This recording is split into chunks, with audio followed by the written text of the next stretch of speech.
રાધે રાધે મિત્રો, જો તમારી નોકરી ચાલુ હોય અને તમારે તમારા પીએફના રૂપિયા ઉપાડવા હોય તો એના માટે સૌથી પહેલાં તો તમારે તમારા મોબાઈલમાં કોઈપણ એક બ્રાઉઝર ઓપન કરી લેવાનું.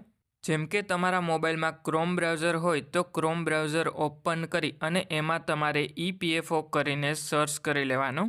એટલે પછી તમને એમાં ઈપીએફઓની ઓફિશિયલ વેબસાઇટ જોવા મળી જશે. એટલે તમારે આ વેબસાઇટ ઉપર એક વખત ક્લિક કરી લેવાનું. અને આ વેબસાઇટની લિંક તમને વિડીયોના ડિસ્ક્રિપ્શનમાં પણ જોવા મળી જશે. એટલા માટે હવે આપણે વેબસાઇટ ઓપન કરી લઈએ. એટલે જેવા વેબસાઇટ ઓપન કરીએ એના પછી આપણે online claims member account transfer ઉપર ક્લિક કરી લેવાનું. એટલે પછી આપણે મોબાઈલમાં એલર્ટ જોવા મળી જશે. એટલે પછી આપણે એલર્ટને આ સિમ્બોલ ઉપર ક્લિક કરી અને બેક કરી લેવાનું. અને પછી નીચેની તરફમાં તમારે તમારો 12 આંકડાનો યુએએન નંબર એન્ટર કરી લેવાનો. અને આ યુએએન નંબર તમને પગારની સ્લિપમાં જોવા મળી જશે. અને પછી નીચેની તરફમાં તમારે તમારો પીએફનો પાસવર્ડ જે પણ તમે સેટ કરેલો હોય એ એન્ટર કરી લેવાનો. અને પછી તમારે નીચેની તરફમાં સાઇન ઇન ઉપર ક્લિક કરી લેવાનું. એટલે હવે મેં યુએએન નંબર અને પાસવર્ડ એન્ટર કરી અને સાઇન ઇન ઉપર ક્લિક કરી લીધું.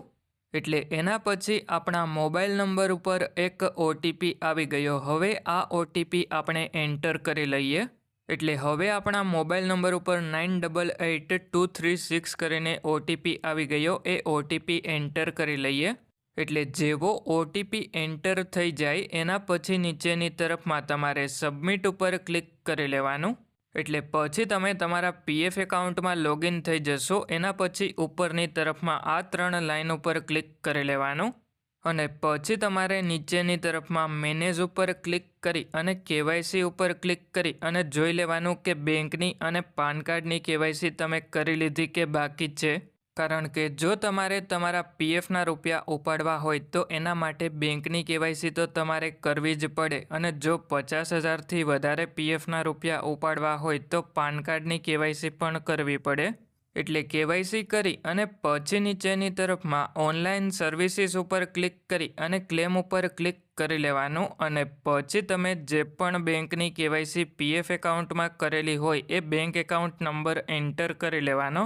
એટલા માટે હવે આપણે બેંકની પાસબુકમાંથી જોઈ અને આપણો બેંક એકાઉન્ટ નંબર એન્ટર કરી અને પછી વેરીફાઈ ઉપર ક્લિક કરી લેવાનું. એટલે પછી ટર્મ્સ એન્ડ કન્ડિશન જોવા મળી જશે. એમાં યસ ઉપર ક્લિક કરી લેવાનું. એટલે પછી તમારો બેંક એકાઉન્ટ નંબર વેરીફાઈ થઈ જશે. એના પછી નીચેની તરફમાં આવી જવાનું. અને પછી નીચેની તરફમાં પ્રોસીડ ફોર ઓનલાઈન ક્લેમ ઉપર ક્લિક કરી લેવાનું.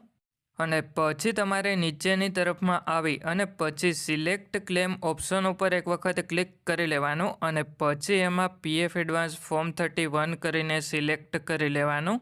એટલે પછી તમને નીચેની તરફમાં સિલેક્ટ સર્વિસ કરીને જોવા મળી જશે. એની ઉપર ક્લિક કરી અને પછી જે પણ કંપનીના પીએફના રૂપિયા એડવાન્સમાં ઉપાડવાના હોય એ કંપની સિલેક્ટ કરી લેવાની. અને પછી નીચેની તરફમાં સિલેક્ટ એડવાન્સ પેરા ઉપર ક્લિક કરી અને ઇલનેસ કરીને સિલેક્ટ કરી લેવાનું. અને પછી નીચેની તરફમાં જેટલા પણ પીએફના રૂપિયા ઉપાડવા હોય એ એન્ટર કરી લેવાના. અને પછી નીચેની તરફમાં તમારે તમારું એડ્રેસ એન્ટર કરી લેવાનું. અને એડ્રેસમાં તમારે સૌથી પહેલાં તો લોકાલિટી એન્ટર કરવાની અને પછી સ્ટ્રીટમાં સ્ટ્રીટ 1 એન્ટર કરો તો પણ ચાલે. અને પછી નીચેની તરફમાં તમારે સિલેક્ટ સ્ટેટ ઉપર ક્લિક કરી અને સ્ટેટ એટલે કે રાજ્ય સિલેક્ટ કરી અને પછી નીચેની તરફમાં સિલેક્ટ ડિસ્ટ્રિક્ટ ઉપર ક્લિક કરી અને જિલ્લો સિલેક્ટ કરી લેવાનો. અને પછી નીચેની તરફમાં સિટી અને 6 ડિજિટ પિનકોડ એન્ટર કરી અને પછી તમારે નીચેની તરફમાં ગેટ મોબાઈલ ઓટીપી ઉપર ક્લિક કરી લેવાનું. એટલે પછી તમારા મોબાઈલ નંબર ઉપર એક ઓટીપી આવી જશે. એ ઓટીપી એન્ટર કરી અને સબમિટ કરી લેવાનો.